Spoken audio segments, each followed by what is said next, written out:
Welcome to Games Overboard. I'm PJ. I'm Dan. Just us today. Just us. Yes, that's right. It's called Justice. What? Come on. Why? You left me wide open. Wide open. Why? The Just Us League. No. Why is justice always served cold? I have no idea.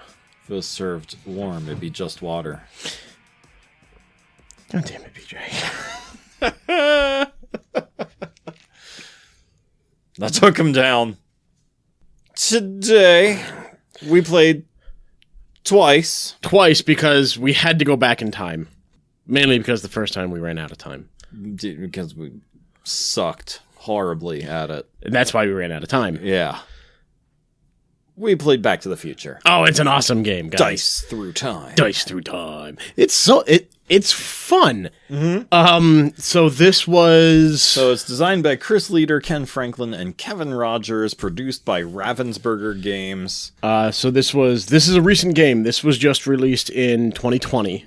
Yep. So right now it's only a 3-year-old game. Yep. But the thing I think is funny is so you're keeping up with the theme of Back to the Future, and the future is still 2015, which is almost 10 years ago now. Yep. I love it. Oh my gosh. But it's this game was awesome. Yeah, it was a lot harder than I thought it was going to be. Well, come on, let's face it. We got screwed our first game. Yeah. And it was a little bit of not getting the rules right away, but a lot of it was we just got screwed by chance. Yeah. And we'll talk about that. Yeah, definitely. Coming up, I'm sure. So, I mean... So how the game plays is you are trying to... So Biff has stolen the DeLorean and scattered items throughout time. So, well, yeah. Like, it's mainly based on the second film, Back to the Future Part 2, where future Biff in 2015 steals the DeLorean, but instead of just stealing the sports almanac and giving it to his younger self in 1955, he steals a bunch of other stuff, but he also visits the other timelines and misplaces everything. Yeah, so... Marty's skateboard ends up in, I think, 1885 or something like that. They're all over the place. Yeah, everywhere. Lorraine's dress ends up in 2015. You got to get it back to 55. You have to get Marty's makeshift skateboard that he makes in 1955 is like in 1985. And meanwhile, key events are happening at these locations you have to go to. Right, and the one that we always ran the high into. school dance or... Yeah, the Enchantment of the Sea dance. Or friggin' Mr. Peabody. Yeah, Marty keeps landing as the spaceman at Peabody Farm. Yep. There's so many. Our first game, we had 3 of those pop up. Yeah. And every time an event doubles, so you get a time paradox. And every time that happens, you can't just go in and say, I can take care of this event right now. You have to take care of all of the events on that space immediately. And that can be a real wrench, in shut up. In your plans. One of the die faces. That's one of the die faces, yes. Because if you sit there and go, I can try and get this the next turn if I get lucky enough, and then you might have something happen. Might be sitting there for 3 turns. Yeah, you might be sitting there for 3 turns because you're not getting the rolls that you need, or that event happens again.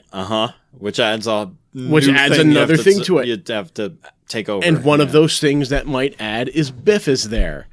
Mm-hmm. That era of Biff. And then when that era of Biff shows up, you have to get rid of Biff before you can do anything, and that requires a fist. You have to punch him.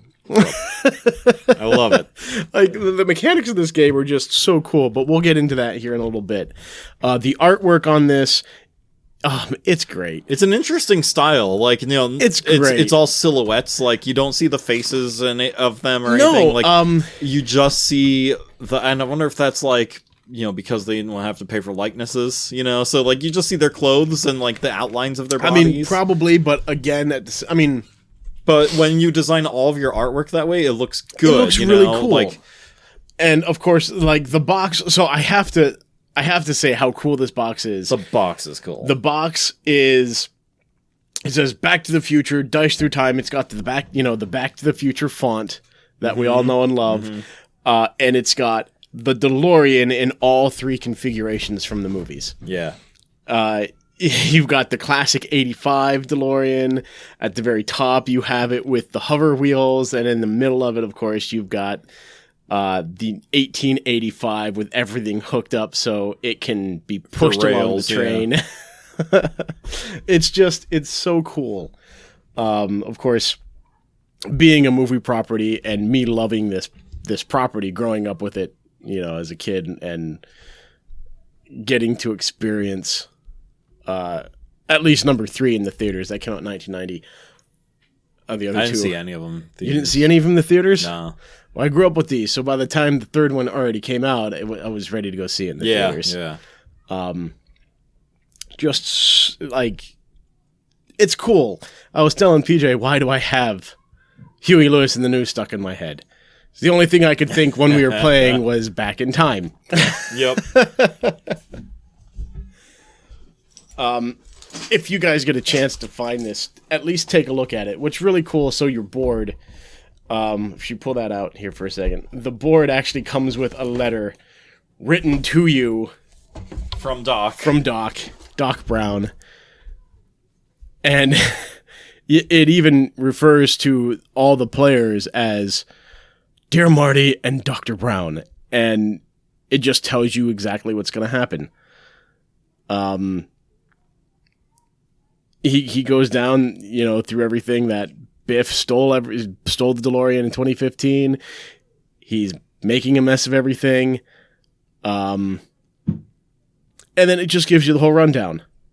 Mm-hmm.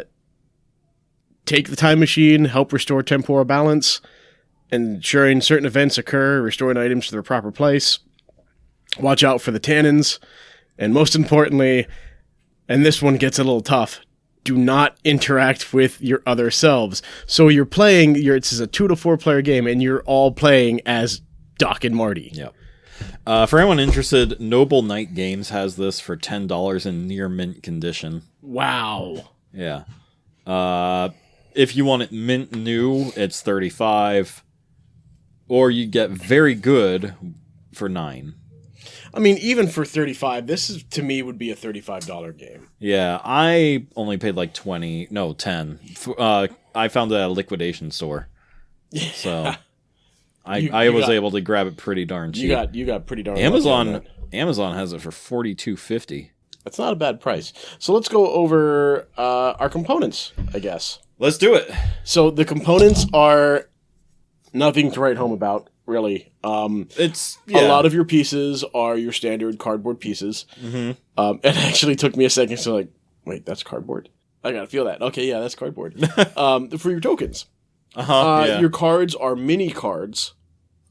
But they're great quality. They have like a sticky quality to that. Like the finish they put on the cards, they're very hard to shuffle. Yes, they are hard to shuffle. I didn't feel them as sticky. Well, sticky isn't a good word for it, but they're hard to shuffle because they have this like so much traction on them. They're textured. Yeah. Yeah. That like to shuffle them or to just draw a couple off the top. Okay, yeah, I did have trouble with that. Difficult because they stick to each other, So with your cards here, you have 3 types of cards. 3 types? Yeah. Yep. 3 types. You have your event cards. Your item cards. Yeah, just two types. Two types of cards. Don't know where the hell I came up with 3. Anyway, yeah. Oh, it's because I was thinking of like some of the events that help you or hinder you. But you got your item cards. Those are the things that Biff threw into other places that you pick up, and then you have to take it back. Yeah, to they're its the things location. you have to deliver. Yeah, that's the whole point of the game. Yep, is to get those done. You have your event cards, which are the things that create the temporal paradoxes, where you have to go and and the more of those that are out on the board, the faster your time meter fills up, and if that fills up all the way, you're done. You're done. You ran out of time.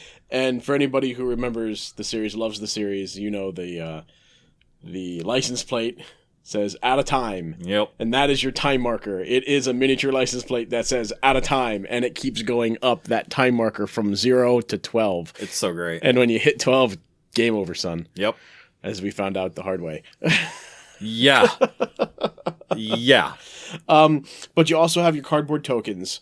You get your time pieces, or your temporal paradox pieces, which are shaped like the clock that's in the clock tower, and it has stopped at 10:04. It was a nice touch. That was a really great touch. They do a good job with that. They also made the Jaws game. Okay. I love that game. Disney Villainous is... I don't know if you've played that one, or I haven't. I'm sure you've seen it. I've heard of it and stuff like that. Yeah, I've seen it at Target, but I've never played it. They made that one. That's like a lot of IP based games they've made. They're all very good. Oh yeah, they've done. I mean, 2 of the 3 I've Horrified now played. Horrified. Okay. They made, and I played that one too. That one's so I good. actually played that with Jen and Kyle. So components, the cars are hollow plastic molds. They're fine, and that's your player piece. Yeah, that's your player piece. You're moving around. You are the DeLorean. Yeah, 4 different colored DeLoreans. They're all identical to each other, just different colors. You get player cards. The player cards are the cool ones. The mats. Yeah, the mats. So each player mat. That's like cards. What the hell are you talking about? I'm sorry. The player mats. I know. Yeah. Each player mat is. A different era. A different era. So you have a mat from 1885 where you see Doc and Marty in their Western gear. Yep. You get the 1955 where Doc looks disheveled and unkempt and everything, and Marty's in a suit. Uh-huh. You get your 85 where you get your typical Marty McFly with the vest, and Doc in his lead-lined uranium suit. Oh, that's right, yep. Yeah. And then you've got the 2015, where Marty's got a puffier version of his vest, his hat, his self-lacing Nike shoes, and Doc is in a trench coat, rain slicker type thing. It's great. With, I love those mats. And the mats are so cool, because like you said, there are no details. Yeah. It's outlines and colors. And everything you need to play the game is on that mat, too, in terms of instructions. Right, and that is cool. Yeah, it has it numbered out for you, like, first do this, then do that, then do this, then do that.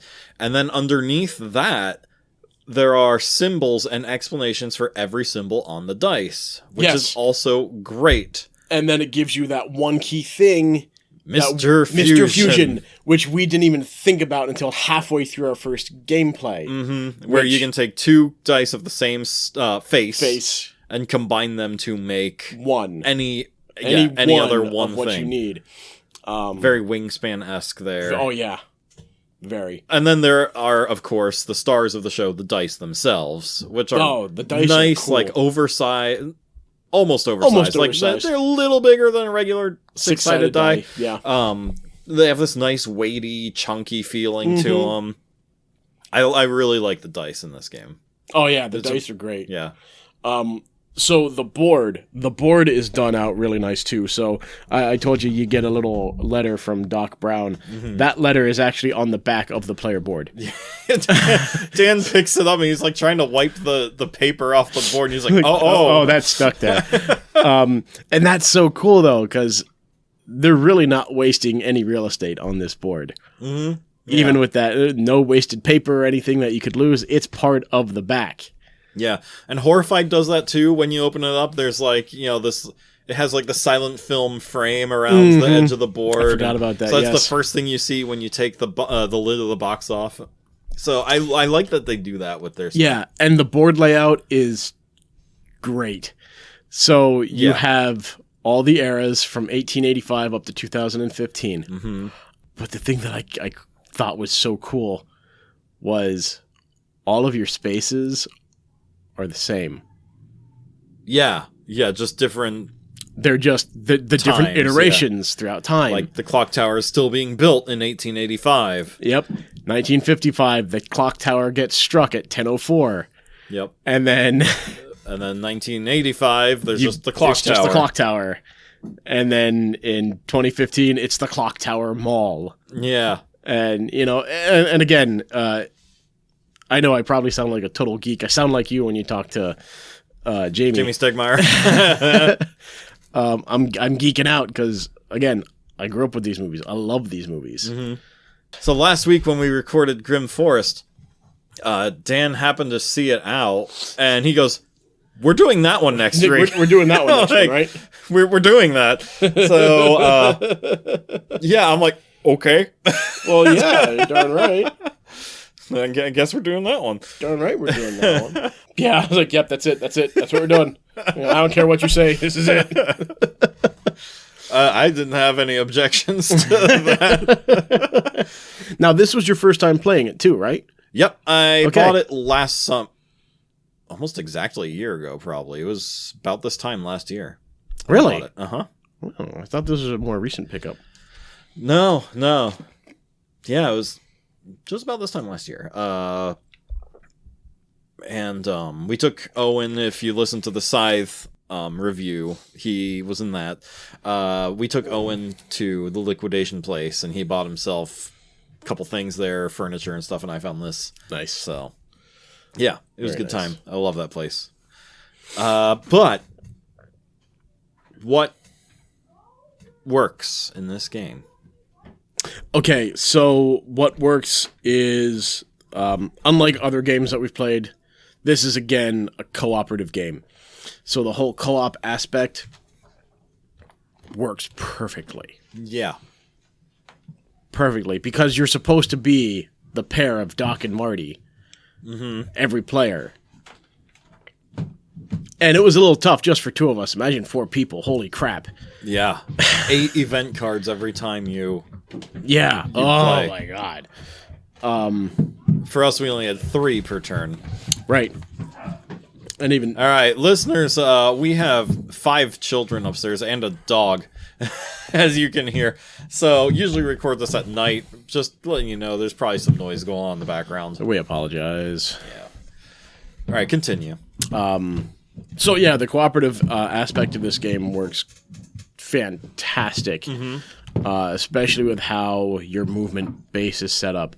The one aspect that I really, really like is you can go to a time period or a space on the board, if you can get there, and you can leave one of your dice. Yeah. Or one of your die, or a pair of dice, however many dice that you need. You can lay them down at that space and then get out of there either, or stay there for maybe your next turn. You want to use those again, or use them. Yeah, I don't know if that was meant to be played that way, think so, but or you if can, we just gamed the game. We may have gamed the game, but you can give somebody, you can basically leave a present in time for another player. Yeah, it's called dice rippling in the instruction manual. Instructions, yeah. But we did a couple of times for ourselves, like, we have what we need to complete this objective. We just so need we're one just gonna leave these here for whoever happens to get them next turn, which is gonna be me again. If we didn't play that right, we cheated. We apologize. No, we don't. No, because we wouldn't have won without it. No, we wouldn't have. This game is tough. It is a tough game. Yeah, the first game, we lost after 6 rounds. Yeah, because those paradoxes, those paradox tokens really just killed keep us. Multiplying, and we were done. Yeah. So how about for you? What worked best for me, the one thing I thought was really innovative was when you turn in an item, you put an Einstein token Oh, yeah. On the board, and then that's just a community pool of random die faces. Like, each token is one of the different die faces.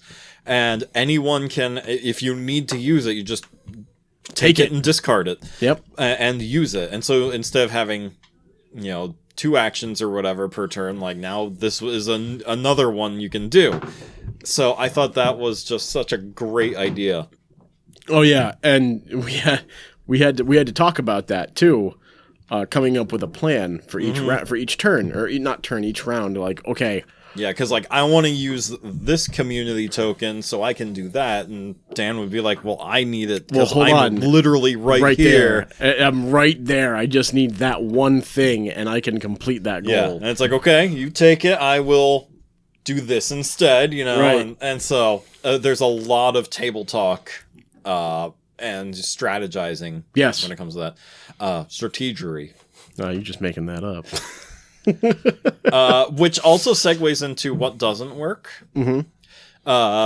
Because of the way this game is and everything is open information, like Pandemic, it can lead to quarterbacking, where one person just dictates what everyone else around the table should do. Right.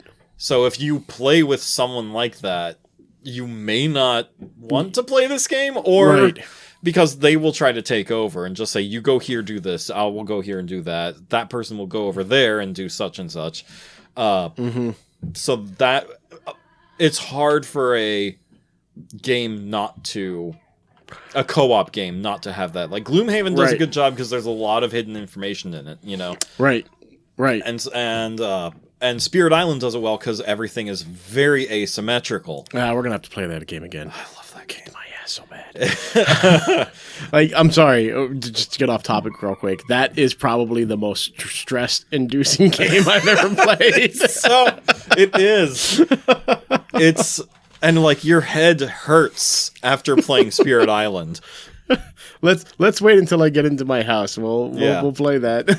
Like, forget Lumosity and games where it's like, improve your memory. Like, no, just play some Spirit Island. Play around with that a day. You'll be fine. Or you'll have a heart attack from stress. Now you'll feel what the indigenous people felt. Yay! The other thing that doesn't work for me, which we talked about, a minute into the podcast, is if you get bad rolls, tough shit. You're not gonna... Yeah. There's no way to really mitigate it. The only thing that you can do is spend, if you have a lightning bolt, is to spend that token to reroll. Yeah. And that's it. Yeah, there were a couple times where, like, we would be on the spot where there were some event cards, and we needed, I don't know, let's say we needed a fist, a Doc Brown, and a lightning bolt to do it. And I roll my dice, and I get like 3 flux capacitors and a fist. And so I'm like, I literally can't do anything this round. I can't. Even if I use the Mr. Fusion to turn 2 of the dice into one face, now I don't have enough dice to complete the events, because you have to do them all at once. Yep. Not one card at a time. So...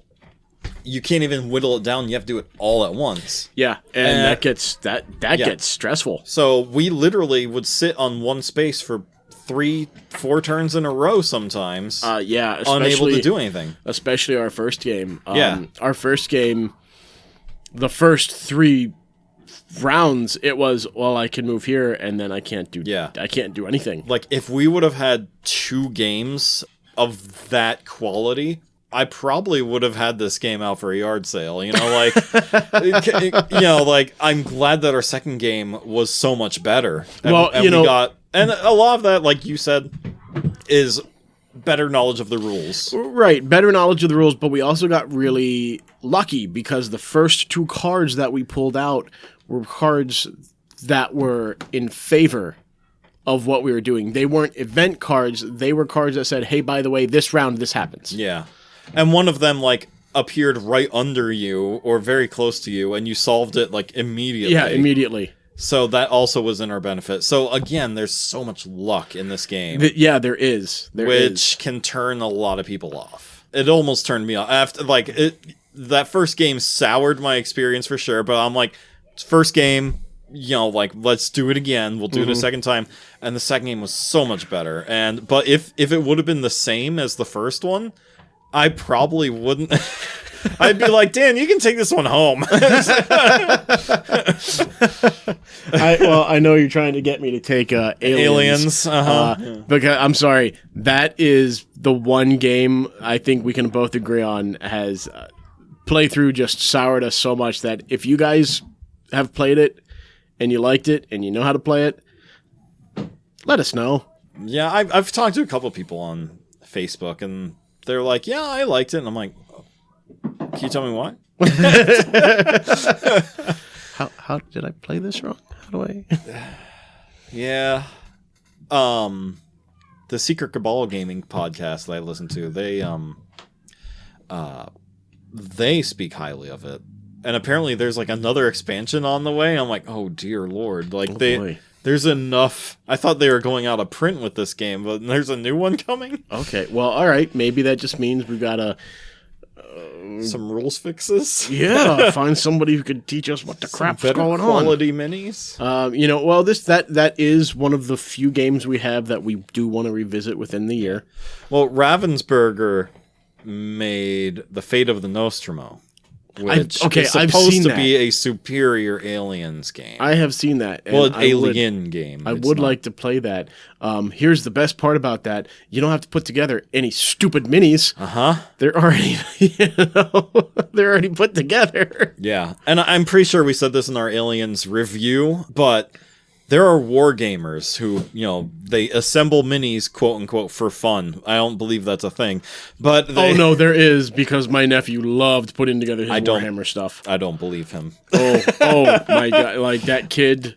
I know that they love putting them. I like painting them, but putting them. Oh, he loved putting them together. Yeah. He loved painting them even more. So, anyways, even war gamers say that the Aliens is a pain in the son of a gun, to put together. They're like, this is like one of the worst. And the fact that they put it in a box, like with no warning that assembly is required, glue is required, batteries not included. Yeah, like so they have this game and it's a big IP that people who are not big in the hobby might buy, and there's no just to have it. Yeah, and this is the first thing they see when they open it up. Like, anyways, back to the Future. Oh no, anything doesn't work for you? Just so we talked about the luck and quarterbacking. Really, it would just be quarterbacking. It also doesn't hurt that we think so much alike. As we have stated in previous podcasts. Just last week, the week before. But yeah, come on, we've known each other for how long now that it was bound to happen. Yeah. Oh God, 21 years. God, seriously, 21 already? Our relationship can legally drink in the United States. Yeah. Wow. Yeah. Wow. Sorry, I said that wrong. Wow.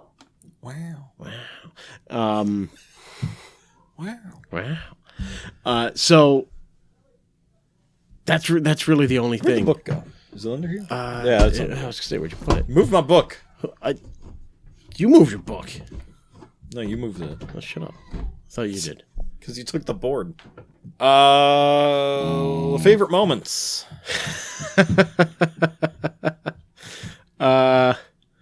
Probably being able to take back two things in the same turn. That was pretty incredible. 2 items. That was ridiculous. And that's the other thing I like. When you return an item, you actually take that timer back. Yeah, every item you return moves the out of time tracker back 1 space. Thank God. So good. Because some games don't do that. It just, your tracker doesn't move this turn. Mm-hmm. Yeah. But I don't think that would work with this. You really need it to go back. Yeah. So this game really is basically 10 and up. The comprehension of the game. Yep. I'd probably even say less than that. My son Eli, he could have played this when he was 7. Oh, probably. What about you? What about you for favorite moments? I would have to say just every time Mr. Peabody showed up, we're like, I hate you. That guy. I hate you, Mr. Peabody. Go back to your home with your shotgun. Leave me alone. And just the nostalgia, getting cards of things from the movies. You pulled the model of yes, the model of the DeLorean from the 1800s. That from the 1885 for Back to the Future Part 3. Yeah, reminiscing on how that was one of our favorite scenes. So I think that's probably my favorite bit. Is maybe they'll get old with time, but probably not, because it's just so cool to see. All those things from the movies and everything. And the little stylized artwork that they have. Definitely. I like it. Overall, it is a fun game. What we were talking about earlier, this is definitely not your main centerpiece for a game night. Yeah, when we finished the game, we were talking about that, and we're like, yeah, you don't say like, hey, everyone come on over and play this game. We're going to play Back to the Future.